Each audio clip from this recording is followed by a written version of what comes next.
Halo saudara, dari Arlington, Virginia, saya Helmi Yohanes dan tim VOA kembali hadir dengan serangkaian berita Amerika Serikat dalam segmen Sapa Dunia. Pusat Pengendalian dan Pencegahan Penyakit Amerika CDC memberikan lampu hijau untuk vaksin COVID bagi anak balita di Amerika Serikat. Direktur CDC Dr. Rochelle Walensky menyetujui rekomendasi panel CDC yang merupakan tahap akhir proses otorisasi vaksin COVID di Amerika. Sekitar 18,7 juta anak Amerika usia 6 bulan hingga 5 tahun kini berhak mendapatkan vaksinasi COVID. Dengan suntikan pertama diperkirakan bisa dimulai awal pekan ini. Panel penasehat CDC secara aklamasi merekomendasikan vaksin Moderna dan Pfizer bagi anak balita. Ini diberikan hanya sehari setelah Badan POM Amerika FDA memberikan izin penggunaan darurat vaksin COVID bagi anak-anak. CDC menyimpulkan vaksin ini aman bagi bayi dan balita dengan kebanyakan efek samping terbatas pada demam. Vaksin Moderna memerlukan 2 suntikan dengan dosis 1/4 orang dewasa dan diberikan selang sebulan. Sementara Pfizer perlu 3 suntikan dengan dosis 1/10 orang dewasa dan diberikan dalam waktu sekitar 3 bulan. Jutaan dosis vaksin COVID untuk anak ini sudah dalam pengiriman ke seluruh Amerika. Tapi negara bagian Florida mengatakan tidak akan mengadakan program vaksinasi untuk balita, meski tetap mengizinkan rumah sakit dan dokter anak melakukan vaksinasi. Menurut ABC News, survei baru-baru ini menunjukkan 27% orang tua yang punya balita di Amerika tidak akan mengizinkan anak mereka divaksinasi.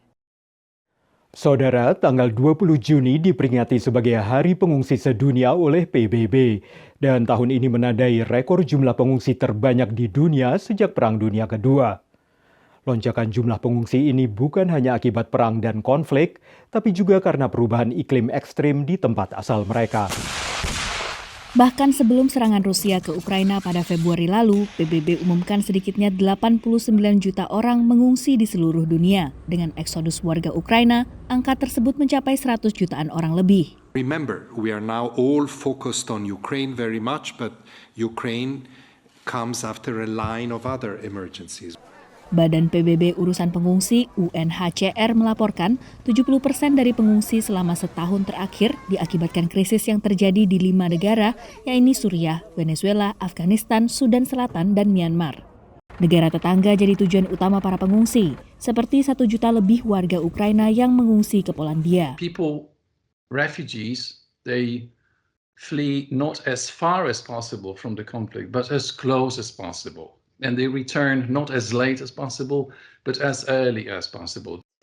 Irina bersama putranya melarikan diri dari Ukraina dan meninggalkan suaminya setelah Rusia menginvasi. Irina yang adalah seorang seniman berkolaborasi dengan UNHCR menciptakan emoji untuk Hari Pengungsi 2022. When we open a door of our house to people who need it, for refugees, for example, who need help, we open our heart, because house is heart of the family. Menurut data UNHCR, separuh lebih pengungsi di dunia adalah anak-anak yang kebanyakan putus sekolah. Demikian laporan VOA. Kini kita beralih ke negara bagian New Jersey, satu dari hanya 2 negara bagian Amerika yang mewajibkan adanya petugas SPBU. Sementara di semua wilayah Amerika lainnya, pengendara bisa mengisi bensin sendiri secara swalayan. Kini muncul desakan untuk melonggarkan aturan di New Jersey ini, karena menurut sebagian pemilik SPBU, tingginya harga bensin saat ini bisa dikurangi bila konsumen boleh mengisi bensin sendiri. Di seluruh Amerika Serikat, pompa bensin bersifat swalayan. Orang mengisi sendiri bensin lalu membayar di kasir. New Jersey adalah pengecualiannya. Negara bagian ini satu-satunya yang memiliki pekerja untuk mengisi tangki bensin pelanggan. I'm a Jersey girl. I don't pump gas. I go down south and I pull in and go, no, I'm from Jersey. That's a job in my state. And I don't pump gas because it is giving people a job. Tapi dengan lonjakan harga bensin belakangan, sebagian pemilik pompa bensin di New Jersey mendesak pemerintah daerah mengubah aturan. I mean, I'm all for pumping my own gas even without the lower price. I mean, I think it's quicker, it's easier. I have no problem doing it. Any price savings right now, though, would be helpful. New Jersey di pantai timur Amerika adalah salah satu negara bagian di mana bensin telah menembus $5 per galon atau sekitar Rp19.000 per liter. Well, gas prices for the first time ever, the national average has hit the $5 gallon mark. A very furious increase from where we were just a couple of months ago when the national average hit $4. So it's just a matter of falling supply and rising demand, and that's pushed up the national average significantly. Pemilik sekitar 70 pompa bensin di seluruh New Jersey memperkirakan harga bensin bisa turun 7 hingga 20 sen per galon bila pelanggan boleh isi bensin secara swalayan. Demikian laporan tim VOA. Kini kita tengok warga diaspora Indonesia Dewa Putu Berata yang sudah mengajar gamelan kepada akademia dan peminat musik Bali di Amerika sejak 1995. Kiprah pemimpin grup gamelan Cudamani di Ubud yang juga direktur musik gamelan Sekarjaya di San Francisco ini telah diakui secara internasional. Dan salah satu karyanya menjadi musik dalam video game PlayStation. Ya, di mana-mana saya kira perkembangan gamelan Bali semakin diminati dan semakin mempunyai tempat yang bagus di Amerika. Inilah Dewa Putu Berata, seniman Bali terkenal di Amerika yang telah mengajar gamelan di negeri Paman Sam sejak 1995.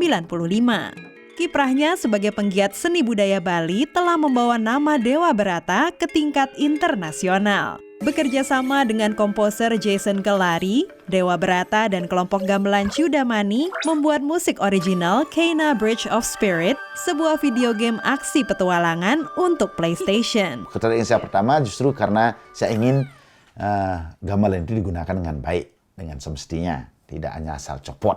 Nah, kedua, saya mau juga tertarik juga karena cerita yang dipakai itu seperti cerita Bali. Persis konsepnya seperti Bali ini, mengembalikan roh-roh itu ke asalnya gitu. Video game ini memperoleh 4 nominasi pada Design Innovative Communicate Entertain atau DICE Award di Las Vegas awal tahun ini, sebuah acara pemberian penghargaan tahunan bagi games terbaik dalam industri video game. Walau tak berhasil memenangkan penghargaan, namun tantangan membawa musik tradisional Bali ke dalam sebuah game diakui sulit oleh Brian Bambush, dosen musik University of California Santa Cruz yang pernah belajar gamelan dengan Dewa Berata. And I think he's really talented in being able to express his own compositional voice and create successful music for different skill levels, right? And that's something that is really difficult to do as a composer. Dari San Francisco, California, VOA. Saudara, kami akan kembali dengan Sapa Dunia Senin depan. Terima kasih atas perhatian Anda. Dari Arlington, Virginia, saya Helmi Yohanes dan tim VOA.